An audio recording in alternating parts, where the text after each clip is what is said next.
সূরা ফাতিহা তিনবার পরে চিরুনিতে ফু দিলে কি হয় ৯৯% মানুষ আমরা অনেকেই জানি না। দেখুন, কুরআনুল কারীমের সর্বশ্রেষ্ঠ এবং দামি একটি সূরা হচ্ছে সূরাতুল ফাতিহা। আমরা যখন ইমাম সাহেব যখন নামাজে যখন দাঁড়াই, সর্বপ্রথম যে সূরাটা পড়ে সেই সূরাটা কি?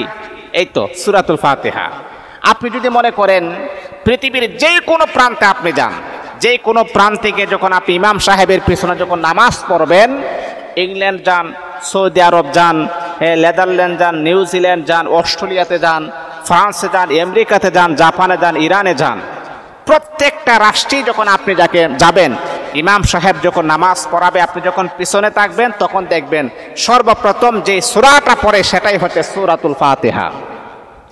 এই সূরাতুল ফাতিহাতে আল্লাহ পাক একটা আজিমুশ শান রেখে দিয়েছেন।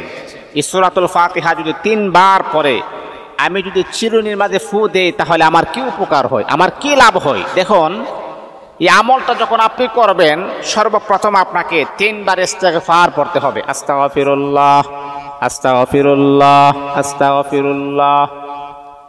তারপর আপনি তিনবার দরুদ শরীফ পড়বেন। ছোট দরুদ পড়তে পারেন অথবা বড় দরুদ আপনি পড়বেন। সবচাইতে ছোট দরুদ হলো সাল্লাল্লাহু আলাইহি ওয়াসাল্লাম, সাল্লাল্লাহু আলাইহি ওয়াসাল্লাম, সাল্লাল্লাহু আলাইহি ওয়াসাল্লাম। তিনবার দরুদ শরীফ পড়বেন, তিনবার ইস্তিগফার পড়ে এইভাবে আপনি চিরুনির মাঝে আপনি ফু দিবেন। এবং তারপরে আল্লাহ পাক রব্বুল আলামিনের মহাগ্রন্থ আল কুরআনুল কারীমের সূরাতুল ফাতিহা আপনি তিনবার পড়বেন। আলহামদুলিল্লাহি রাব্বিল আলামিন এমন করে করে একবার শেষ করার পর আপনি চিরুনির মাঝে এইভাবে ফু দিবেন। দুইবার শেষ করার পরে ফু দিবেন। তিনবার শেষ করার পর আপনি ফু দিবেন। তারপর আপনি পড়বেন ওয়াশিফাউল লিমা ফিস সুদুর, ওয়াশিফাউল লিমা ফিস সুদুর। তিনবার পরে চিরুনির মাঝে ফু দিয়ে যখন মাথা আশ্রাইবেন, আল্লাহ পাক রব্বুল আলামিন আপনার মাথার খুশকিগুলাকে দূর করে দিবেন, চুলগুলাকে শক্ত করে দিবেন, চুল পড়া বন্ধ করে দিবেন। এই মেডিসিনগুলা, কোরআনী আমলগুলা যদি আমরা বাস্তবতার সাথে উপকারে নিয়ে আসতে পারি, এটা যে কি পরিমাণ উপকার আপনি জানেন না।